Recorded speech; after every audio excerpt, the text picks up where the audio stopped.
sekarang lagi panen nih. Panen lagi. Rebutan sama tupai. Padahal bulan Maret kemarin kan panen. Iya. Enggak. Tapi jenis yang ini, manduk yang Ya, jenis Durioconatus, Pak. Oh. Nah, yang banyak kami coba ini kan dari 3 spesies tuh, Pak. Duriocotenensis, ini Lelai, Durioconatus, ini Mandong, bilang orang Kutai, kalau orang Banjar bilang Mantuala. Dan apa itu? Duriozepetinus itu durian. Iya. Nah, durian ini percobaannya tidak cukup intensif percobaan pada durian ini karena kami fokus ke Lelai dan Mandong tadi karena potensi di wilayah kami itu. Nah, durian keberhasilannya kemarin hanya sampai 70%, Pak, untuk memaksa berbuah di luar musim. Itu pun responnya agak lambat. Tapi untuk perbaikan kualitas buah oke, Pak. Kalau perbaikan kualitas oke, nyata, Pak. Iya. Bahkan seperti Mas Muar Malaysia itu beberapa orang yang pernah makan di Malaysia, pernah makan punya kita. Wah, ini jauh lebih enak punya kita. Ada kriminya ya. Iya. Saya ada 2 pohon, Pak, berbuah sudah itu. Iya. Muar itu. Jadi Mas Muarnya yang di Malaysia itu kuning, yang di tempat kita ini bisa agak tembaga warnanya. Lebih creamy, lebih manis apa. Iya. lebih mirip apa es krim gitu kan ini ya rasanya. Iya, itu. Nah, untuk yang lain, Pak, sukses 100%, Pak. Bahkan kami coba kepada pemula yang sudah agak senior sedikit, yang senior memang ada beda-beda sedikit. Artinya pemula pun sukses, Pak, membuahkan. Kemarin siapa? Lamiki. Lamiki itu baru melakukan 1 kali, Pak. Saya tidak tengok kebunnya bagaimana, coba kita rekom, kerjakan, ya keluar bunga di luar musim. Artinya kita coba kepada orang awam sama sekali, ya kan? Kepada yang sudah pengalaman 2-3 tahun dan yang sudah. Nah, kalau yang Pak Sahar ini udah bisa dibilang senior ya. Sama Pak Rudi ini sudah dibilang senior karena senior, Pak, yang pertama aja. Yang pertama gitu. Yang pertama kan. Ya senior yang pertama kan. Senior tuh. Nah, senior, Pak. Angkatan pertama. Angkatan pertama gitu. Paling pertama memang. Iya. Jadi kalau yang beliau berdua nih ya dilepas aja udah jalan. Tapi kalau yang kemarin kita coba itu Pak Lamiki itu belum pernah melakukan, ya sudah kasih paketnya. Ya buah juga. Walaupun saya belakangan agak ini juga, agak nyesel. Kenapa saya nggak tengok dulu? Tapi kan masih sukses ya. Ada aja. Nggak tengok dulu itu katanya kebunnya sering aja didatangi. Ternyata cuma didatangi, nggak dibersihkan. Aja. Gak pernah nggak datang setiap hari. Padahal asumsi kita dia sering datang Bersih. bersih. ternyata belukar, Pak. Waduh, saya bilang, tapi alhamdulillah masih. Nah, ini Pak ya, karena itu mudah diterapkan. Ya kita mau, ya semua orang kalau perlu kan bisa melakukan itu karena memang cuaca kita tidak menentu. Jadi mestinya kita harus panen dalam kondisi bagaimanapun. Iya kan? Iya. Nah, ini dari kemarau, hujan terus, kita kan panen ya. Nah, orang-orang kan enggak. Nah, jadi kalau ilmu ini menyebar kemana-mana, diterapkan.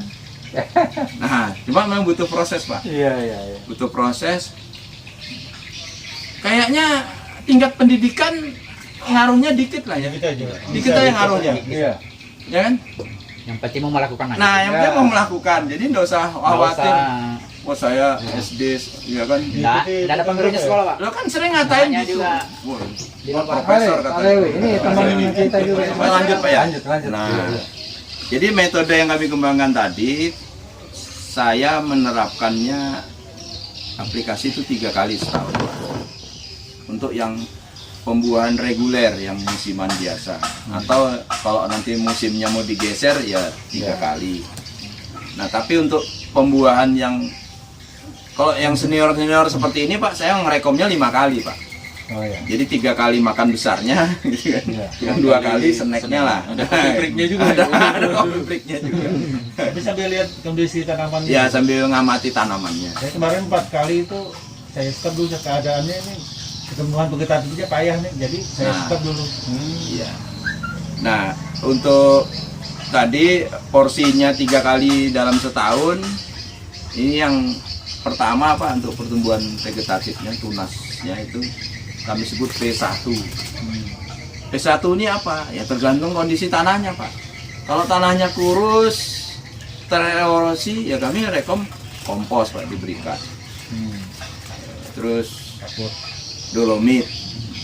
Dolomit kami tidak memberikan dalam jumlah besar untuk tujuan merubah pH, tapi ya sekedar menyediakan unsur kalsium, magnesium.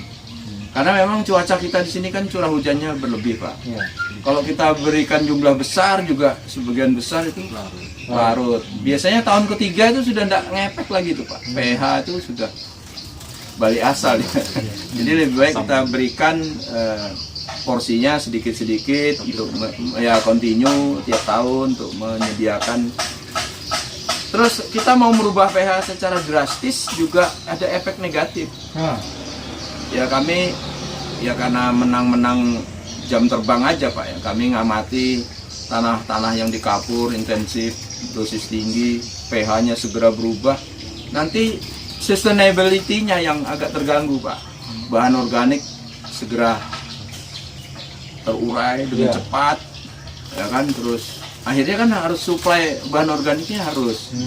Padahal tidak semua petani punya kemampuan dan pengetahuan untuk bagaimana selalu menambahkan bahan organik.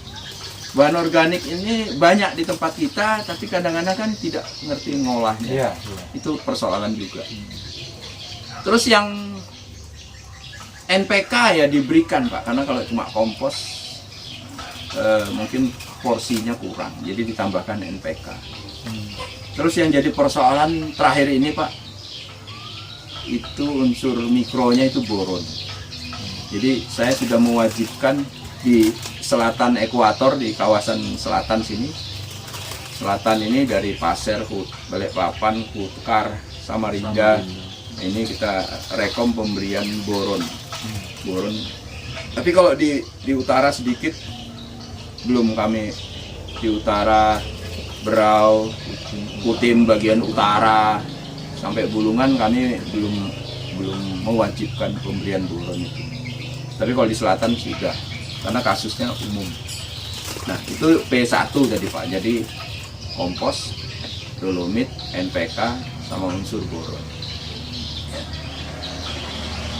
Boron itu produk apa? Boron di pasaran macam-macam Pak, merek-mereknya. Karena itu umum dipakai di sawit. Kalau sawit sudah itu boronnya kan? Itu karate plus boron. Nah kalau yang tadi Bapak ada Bapak beli karate plus boroni itu ada boronnya. Oh ada boronnya. Ya kalau begitu boronnya ya relatif, nanti kita lihat porsinya apa perlu ditambah atau tidak. Nah kemudian P2 Pak, P2 ini untuk tujuannya menginisiasi bunga, supaya memacu bunga. Nah di sini tadi karena N dari kompos itu sudah relatif cukup, kalau diberikan kompos bisa aja P2 ini tanpa N. Kalau tanpa N ya diberikan hanya tadi ada MKP Pak ya. Nah MKP, kemudian kami juga untuk unsur-unsur mikro, kami kalau komposnya tidak banyak diberikan, kami merekom penggunaan ini Pak, salah satu contohnya ya, ini unsur mikro. Tapi kalau seandainya kompos sudah diberikan porsi cukup, ini relatif tidak mendesak, ya kan. Ini jadi P2 tadi N, kalau komposnya sudah diberikan, N-nya bisa tanpa N. Tanpa N ini MKP nih, nah ini Pak, ini tanpa N Pak, hanya P sama K, ya boleh. Tapi kalau komposnya tidak diberikan sesuai yang kita rekom, ya N-nya nanti diambil dari itu Pak, tadi yang Bapak beli karungan, karate plus boroni. Jangan diberikan NPK biasa Pak, karena apa? Untuk memacu bunga itu nitrogennya itu sebaiknya bentuknya ionnya negatif, anion bahasa beliau kan orang kampus. Ada anion, ada kation. Jadi anion yang negatif Pak, supaya nanti dia cari pasangannya yang positif-positif. Makanya yang positif itu ada kalsium, fosfor, ada kalium, macam itu. Kalau yang kita kasih dari NH4 Pak, itu positif, ya masa sejenis ya. Dia enggak mau berpasangan. Itu. Jadi dia enggak Kayak Mangli juga gitu. ya adalah ngaruhnya Pak. Nanti tunas yang tumbuh Pak. Tunas yang tumbuh kalau diberikan berupa NH4. Nah, pupuk NPK kebanyakan tuh NH4. Misalnya Bapak punya mutiara kan? Enggak Ada ya? kemutiara. Ada. Atau bungkusnya gitu. Atau pupuk yang lain. Itu yang PK Poska itu yang ada. Nah, iya. Kasih sendiri. Nah, Ponska juga itu NH4. NH4. Iya, jadi NH4. Nah, karena untuk inisiasi bunga ini kita pakai anion tadi yang NO3 supaya menyerap mineral yang lain, juga N-nya cepat larut Pak. Kalau di nitrat tadi. Terus kalau di awal efek dolomitnya belum terasa Pak ya, pemberian P2-nya ini, kalsiumnya itu kita dapat tambahan dari apa tadi, karate boronium, karate plus boronium. Itu kalsium dari situ, N-nya nitrat ya. Nah, terus ditambahkan lagi unsur-unsur mikro. Kalau memang bahan organiknya, komposnya diberikan jumlah sedikit, tambahannya dari sini unsur mikro. Ini nyata banget Pak, kemarin ke tingkat bunga yang bertahan jadi buah itu lebih tinggi. Warna ya dia. Warnanya lebih bagus Pak dari ya, daging buahnya. Nah, P2 nanti untuk inisiasi bunga. Setelah bunga muncul, nah itu yang saya bilang tadi, kalau diperlukan snacknya antara P2 P3, itu bisa kita tambahkan hara-hara yang lengkap tapi jumlah porsinya kecil. Seandainya cuaca itu hujan terus, kayak sekarang ini kan hari-hari hujan. Nah, ini perlu dikasih suplai antara P2 sama P3 nya. Kalau cuacanya bagus ya antaranya enggak. Nah, nanti setelah muncul bunga, mekar 2 bulan kemudian, atau 1,5 bulan atau 2 bulan kan buah itu sudah Gede bulatnya. Pasti lah. ya sebesar bola tenis adiknya Adiknya ini. mungkin. Nah, ini kita berikan lagi pupuk Pak, pupuknya untuk pengisian buah. P3 itu kita berikan nanti unsur K-nya lebih dominan. K, P-nya masih lumayan, N-nya sedikit. Sebaiknya pada P2 tetap ada N karena supaya buahnya bisa lebih besar. Ya. Kalau yang P2 tadi bisa tanpa N kalau komposnya cukup. Ya. Nah, P3-nya ini ada N-nya sedikit supaya pengisian buahnya bisa lebih bagus. Buah besar tapi kualitasnya bagus. Nah, jadi tadi P1 sudah untuk tunas, P2 untuk inisiasi bunga, P3-nya untuk pengisian buah. Supaya dagingnya nanti lebih tebal, warnanya lebih baik, rasa juga, dan tekstur. Buahnya lebih besar juga mungkin. Iya, kan durian itu Pak, yang dinikmati itu apa sih sebenarnya? Rasa dan aroma, selain ketebalan dagingnya kan? Ya kan? Orang biar tebel dagingnya, tapi kalau rasa dan aromanya kurang mengena, orang kan masih, wah ini kok begini kan, itu kurang pas. Orang udah cari kenyangnya bagus ya. Nggak cari kenyangnya. Kalau mau kenyang makan singkong aja kan. Iya. Kalau makan durian itu orang mau menikmati. Iya. Makan durian itu orang mau menikmati rasa dan aroma. Nah, tadi kita sudah cerita P1, tapi saya belum jelaskan. Misalnya kita pasang tadi Ponska tadi katanya ya. Nah, Ponska itu ini Ponska yang dari PKT. Iya, yang 15 itu Enggak, itu yang 50-an. Nah, Persentasenya Pak. 15. Ponska Kaltim Pak, enggak ada sulfur Pak. Kalau pakai Ponska dari apa itu? Petro itu ada sulfur. Nah, sulfurnya penting untuk durian. Nah, tapi kalau kita pakai Ponska yang PKT, kita tambahkan nanti keserit. Keserit itu diberikan pada P2 dan P3. sedikit-sedikit aja Pak untuk mensuplai apa itu sulfur. Tadi tambahan kalsium dapat dari karate boroni, tapi kan tambahan magnesiumnya belum. Magnesiumnya kita berikan kiserit. Kiserit itu dia mengandung magnesium dan sulfur, jadi nanti aromanya lebih tajam. Magnesiumnya tadi itu yang membuat durian itu lunak berlemak gitu Pak, creamy. Durian tanpa lemak itu kan kayak singkong jadinya. Nah jadi memang sulfurnya atau aroma, magnesiumnya untuk apa itu tadi ya lemaknya ya, lembut gitu. Ya lembut berlemak. Kalau orang Kutai bilang lonak ya.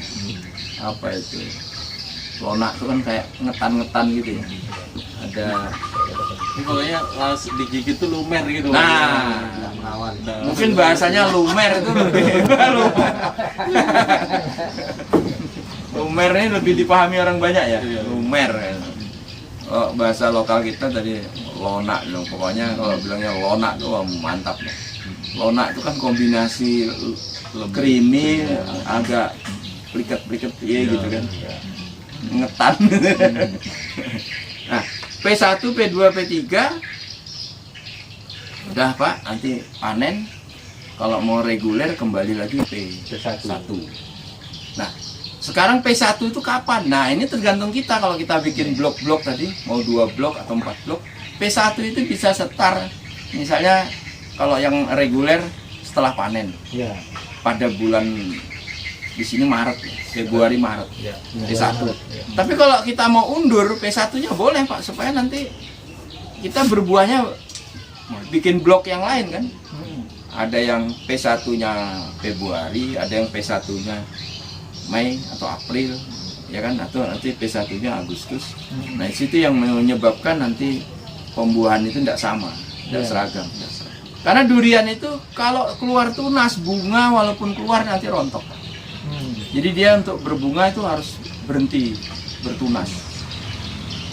Beda dengan cabai, dengan lada, bunga keluar bersama tunas. Kalau durian enggak. Jadi dia berhenti tuh bertunas, berbunga. Kalau dia kebetulan keluar bareng, nanti bunganya kalah, rontok.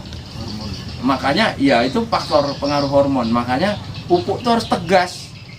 Kalau kita kasih NPK aja bisa, enggak pernah buah. Itu banyak kasus gitu Bos. Wah saya sedang aja Pak, sedang aja tuh apa? Wis sudah pol lah usahanya, sudah pol usahanya tuh kami kasih NPK terus Pak. Tiara lagi ya. Wah kadang-kadang mahal lagi. yang mahal lagi katanya Pak. Ya karena tunasnya tuh muncul terus Pak. Ada yang belasan tahun lebat, seneng lihat pohonnya tapi kan tidak pernah berbuah. Nah ini jadi harus tegas ya. Ketika tunas mau ditumbuhkan, N-nya harus lebih. Ketika tunas harus berhenti, itu PK-nya harus ditambah, CA-nya, NG-nya, N-nya ditekan. Ya, jadi hormon dari tanaman, hormon endogennya itu tegas dia. Hormon yang mana gitu? Hormon untuk tunas atau hormon untuk bunga? Ini yang sering tidak begitu dipahami untuk mainkan nih hormon itu. Lalu kadang-kadang ditambahlah hormon dari luar. Nah ini kadang-kadang tidak pas juga karena berisiko Pak kalau hormon dari luar itu. Kalau hormon dari dalam dia ngepeknya itu tidak mungkin sampai apa ya, sampai membunuh jangka panjang gitu enggak. Tapi kalau hormon-hormon tambahan dari luar ini yang kadang-kadang bisa menyebabkan tanaman itu rusak. Nah itu tadi sudah 1, 2, 3. Tinggal kalau untuk pembuahan luar musimnya ya P1-nya kapan. Nah bahkan yang kami lakukan itu Pak, kadang P1 itu dalam selama 2 tahun hanya 1 kali. Yang ada itu dipakai P2, P3, P2, P3. Ya kan? Nah nanti sudah 2 kali panen, ketiganya kita lihat kalau masih normal kita paksa berbunga lagi. Tapi kalau enggak ya P1 lagi. Satu lagi. Nah, jadi P1, P2, 3 ini enggak harus urut. P1, P2, P3, P1 lagi. Enggak. Kalau dia pohonnya sehat, habis P3, P2 lagi. Supaya dia bunga. Yang urut tuh yang normal aja. Yang normal aja. Yang tahunan aja. Yang bukan. musiman gitu Pak. Yang musiman. Nah, pokoknya ikut musim raya kita panen gitu. Iya. Iya. Betul. salah satu keuntungannya berbuah di luar musim ini kan harga. Iya. Walaupun ada kelemahannya Pak, hamanya luar biasa. Iya. Pak, ini karena ada cempedaknya jadi kita ukur juga Pak.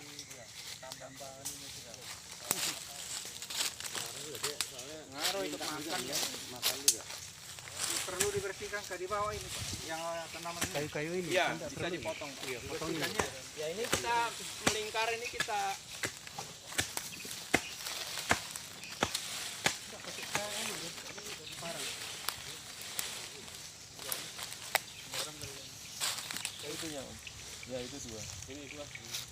jalan yang itu. Buka nih, anu putus kayaknya biru. Saudaranya. Tapi kalau di luar durian beda lagi. Organik apa namanya itu?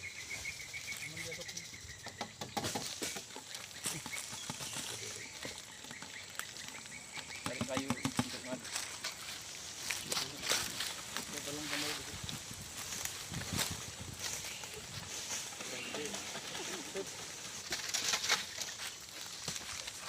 ini dari Pak.